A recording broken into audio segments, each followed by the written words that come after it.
안녕하십니까. 오늘의 이야기가 있는 법구경 명상은 제1장의 개송 3, 4번 거만한 띠싸 비구 이야기입니다. 부처님께서 제따와나에 계실 때 띠싸 비구와 관련해서 개송 3번과 4번을 설하셨는데, 오늘은 그 개송으로 내 마음을 살피고 단도리하는 명상을 해보도록 하겠습니다. 법구경 명상은 부처님께서 훈계하신 말씀의 개송들의 얽힌 인과 이야기를 모든 분들께 들려드리면서 우리도 부처님이 걸어가신 진리의 길에 명상을 체험하는 시간입니다. 이야기가 있는 부처님 법구절로 언제 어디서든 지금 여러분이 계신 그 자리에서 나를 고요하게 직관할 수 있는 실천 수행 명상입니다. 그럼 본 명상에 들어가기 전에 내 몸과 마음을 고요하게 하는 호흡부터 평안하게 쉬어보도록 하겠습니다.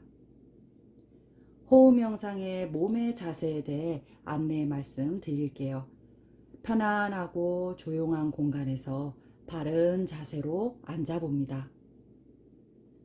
양쪽의 다리를 좌우로 왔다 갔다 반가부좌를 해도 좋고, 혹은 다리가 불편하신 분들은 의자에 앉아도 무방합니다. 그러면 앉으신 분들은 몸을 옆으로 움직이면서 자세를 한번 잡아봅니다. 허리는 반듯하게 세우시고 양쪽 손은 모아도 좋고, 혹은 무릎 위에 살며시 올려놓아도 좋습니다. 어깨에 힘이 들어갔다면 어깨에 힘을 한번 쭉 빼시고, 그리고 목을 고추 세우고 눈을 살며시 가볍게 감아봅니다. 마지막으로 입안에 혀는 입천장에 살며시 붙여봅니다. 자, 이제 심호흡을 깊이 들어 마셨다가 깊이 내쉬는 호흡을 경세 1타에 3번 해보도록 하겠습니다.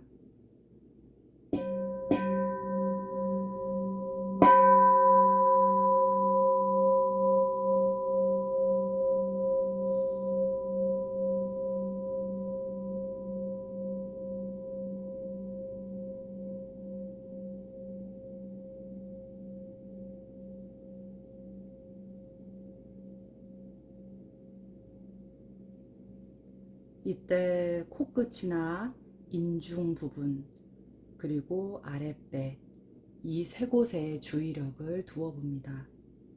코끝, 인중 혹은 아랫배, 바로 그 지점에 들숨과 날숨, 들숨, 날숨, 이것을 편안하게 느끼고 마음을 챙겨서 알아차리면서 들숨, 날숨에 집중해 봅니다.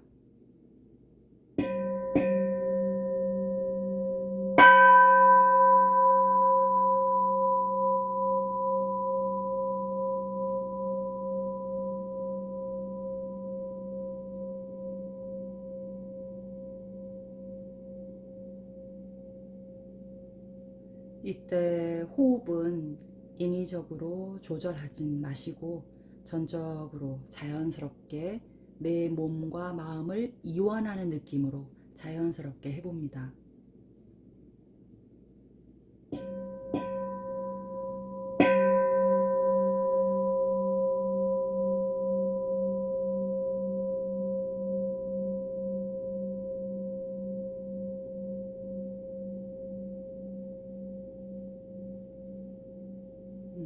만약 호흡을 마시고 내쉬는 짧은 순간에도 망상과 여러 감정들이 생길 수 있습니다. 혹은 몸에 살짝의 통증이 생긴다면 그것을 그냥 그대로 분명하게 알아차리면서 다시 호흡으로 돌아오기를 반복하시면 됩니다. 만약 생각이 일어났다면 생각이 일어났구나 라고 알아차리면서 바로 호흡으로 돌아오면 되죠. 이제 경쇠 10타 소리의 호흡 명상에 들어갈게요.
여러분, 내 마음이 숨쉬는 호흡을 잘 보고 있었는지요? 이제 마음이 어떠한가요? 우리가 매번 법후경 명상을 할 때 호흡 명상을 이렇게 경쇠 10타에 맞춰서 하고 있어요. 호흡 명상을 차분히 하다 보면 이것이 습관이 들어서 나중에 여러분들의 그 삶 속에 아주 좋은 습관으로 자리매김이 되고 또 운명을 바꿀 수 있는 가장 큰 마음 작용에 힘이 될 겁니다. 이렇게 해서 여러분들이 호흡 명상을 하루에 한 번씩이라도 하시게 되면 정말 내 마음에 그리고 내 가족들에게도 내 이웃들에게도 좋은 영향을 미칠 수 있을 것이라고 아주 확신합니다. 자, 그러면 지금 호흡 명상 경쇠 10타를 통해서 여러분들이 마음이 이게 다른 곳으로 가는 것을 또 이렇게 알아차리고 또 소리를 들으면서 호흡으로 다시 돌아오고 있었는지요? 이게 짧은 순간이지만 내 마음이 가만히 있지 못하고 온갖 경계나 또는 바깥의 소리 또는 TV 소리나 여러분들의 가족들 말하는 소리에 이렇게 이끌려서 갈팡질팡 내 마음이 움직여가는 것을 또 볼 수 있었을 겁니다. 그렇기 때문에 우리는 하루에 한 순간만이라도 온전히 내 마음의 주인으로 살아가는 것을 매일 꾸준하게 연습을 하셔야 합니다. 이렇게 호흡을 들어 마셨다가 내쉬는 것에 집중하시다 보면 호흡이 고요해지고 몸과 마음이 편안해지기 시작할 겁니다. 그러면 이제 본 명상에 들어가 보겠습니다. 개송 3, 4번 거만한 띠싸 비구 이야기입니다.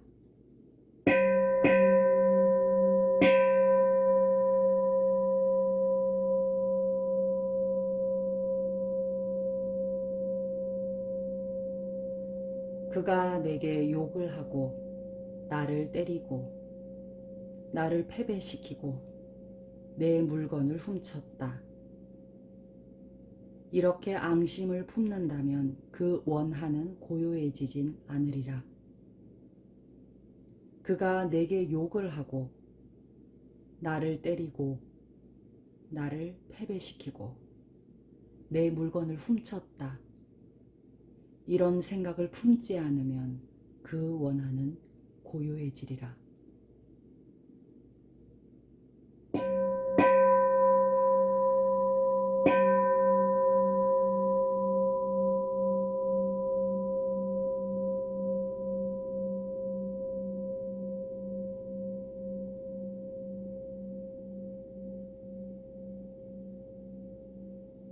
그가 내게 욕을 하고 나를 때리고 나를 패배시키고 내 물건을 훔쳤다.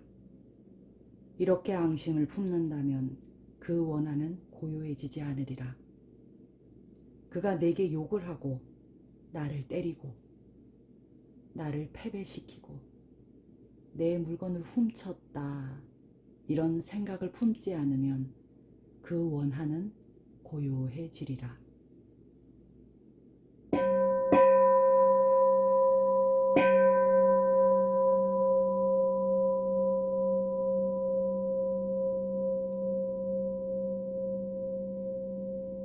그가 내게 욕을 하고 나를 때리고 나를 패배시키고 내 물건을 훔쳤다. 이렇게 앙심을 품는다면 그 원한은 고요해지지 않으리라.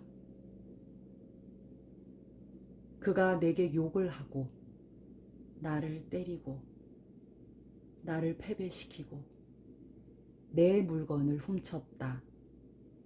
이런 생각을 품지 않으면 그 원한은 고요해지리라.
오늘의 개송은 부처님께서 제타와나에 계실 때 띠싸 비구가 부처님의 고종 사촌이라는 이유로 거만한 행동으로 비롯된 개송입니다. 부처님의 아버지는 숫도다나 왕이었죠. 숫도다나 왕의 여동생의 아들, 그 아들이 띠싸 비구였습니다. 요즘 우리 사회에서도 쉽게 또 볼 수 있는 모습이기도 하죠. 가족 또는 친지들의 재력이나 그 친함을 믿고 예의 없이 함부로 행동하는 아상이 높은 이들에 대한 연기의 과보를 사유해 볼 수 있는 시간이 될 것 같아요. 띠싸 비구는 나이가 들어서 출가를 했는데 몸이 뚱뚱하다는 이 뜻으로 띠싸라고 불렀다고 합니다. 매번 부처님과 친척이라는 것을 은근히 자랑하고 또는 뻐기곤 했다고 하는데 어느 날은 가사를 염색해서 깔끔하게 차려입고 법당 한가운데 앉아있는 일이 잦았다고 합니다.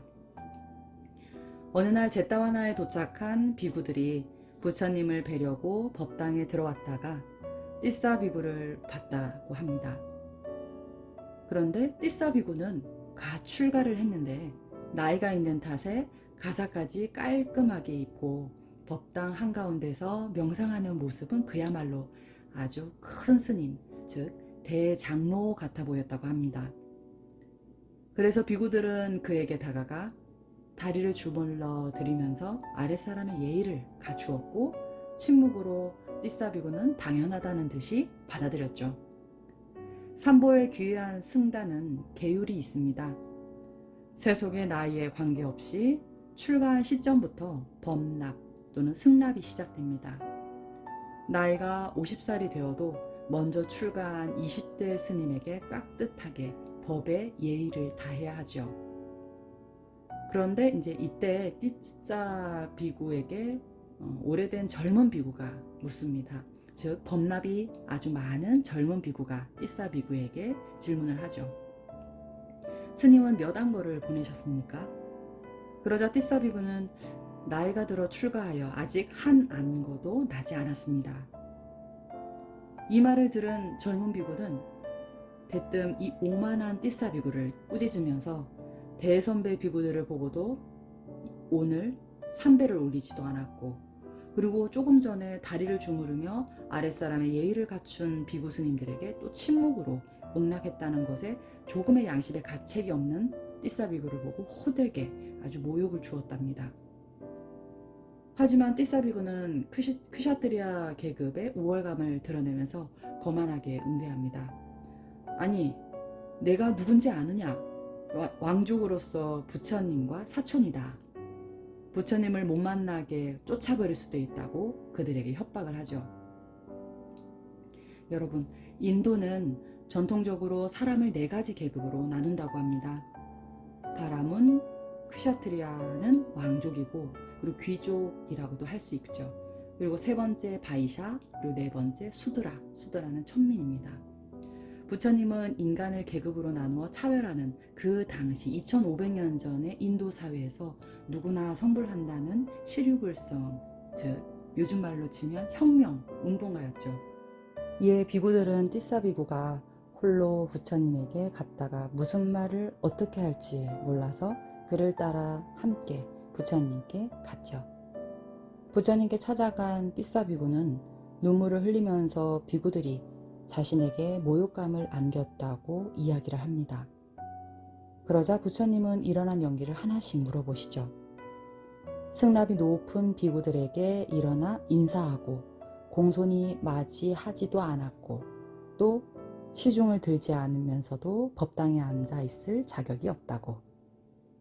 비난받아 마땅하니 어서 비구들에게 용서를 구하라고 합니다. 그러자 띠싸 비구는 억지를 부리면서 잘못했다고 이야기를 하지 않죠.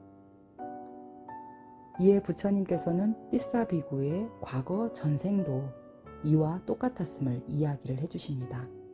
전생담을 이야기를 하시게 되는데 이 띠싸 비구의 전생은 옛날 인도 베네라스 왕 시절에 데왈라 사문과 나라다 사문이 있었다고 합니다. 어느 날 데왈라 사문이 히말라야 산에서 8개월간 살다가 도시 근처로 내려와 음식을 섭취하려고 한 4개월 정도를 하산을 했다고 해요. 수행자가 도시에 들어와서 살 곳을 수소문해서 어느 날 옹기장이의 작업장으로 가서 하룻밤을 묵게 됩니다. 대왈라가 작업장에 들어가서 앉자마자 나라다라는 사문도 똑같이 옹기장이의 작업장에서 하룻밤을 묵기를 청하죠.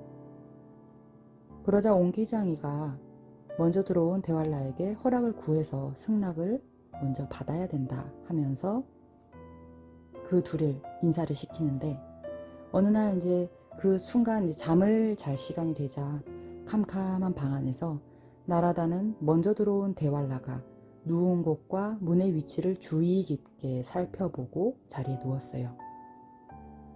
나라다가 자정이 되자 소변이 마려워 일어나서 먼저 봐두었던 문의 위치로 살며시 다가가 대왈라에 묶인 머리털을 밟고 맙니다.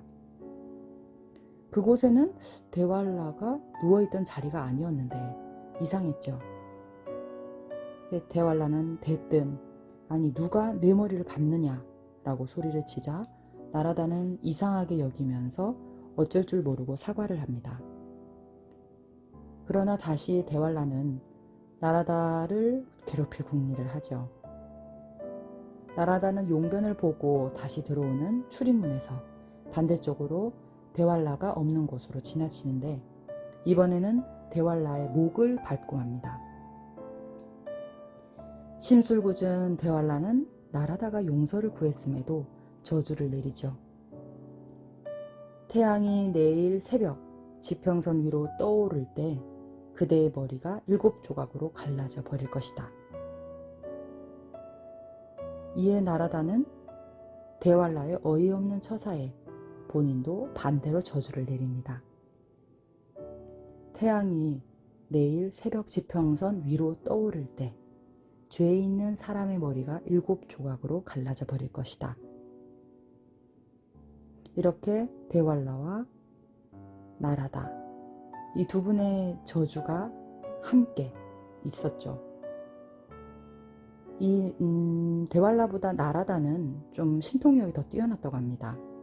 나라다는 좀 과거 40겁을 볼 수 있는 숙명통을 가졌고 미래를 예측할 수 있는 천안통을 가졌었는데, 내일 새벽에 대왈라에게 저주가 내릴 것을 딱 살펴보니까 너무 슬픈 거예요. 왜냐하면 대왈라가 머리에 7조각으로 갈라져 버릴 거기 때문이죠. 그래서 불쌍하고 측은해서 신통력으로 태양이 떠오르지 못하게 했죠.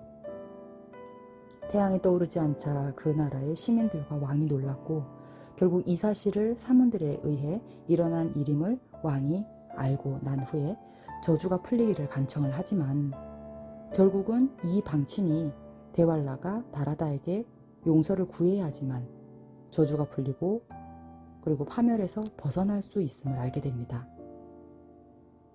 그 나라의 왕조차도 대왈라에게 용서를 구하지만 이미 대왈라의 억지가 너무너무도 강한 나머지 되지 않음을 알지요.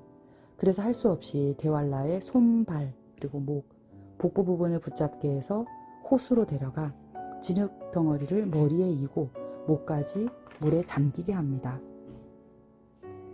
나라다의 신통력의 힘으로 그 순간 태양이 떠오르게 되자 대왈라에게 물속으로 깊이 잠수해서 다른 곳으로 나오게 했죠. 그 순간 머리에 이고 있던 진흙덩이가 7조각으로 갈라지면서 대왈라는 바로 물속으로 잠수해서 다른 곳으로 도망쳤다고 합니다. 이것이 띠사비구의 과거 전생 이야기입니다.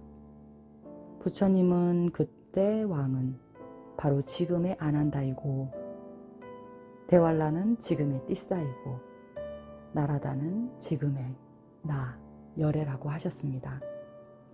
그러면서 띠사비구에게 훈계를 하시며 오늘의 이 법구경 개송을 설하셨죠.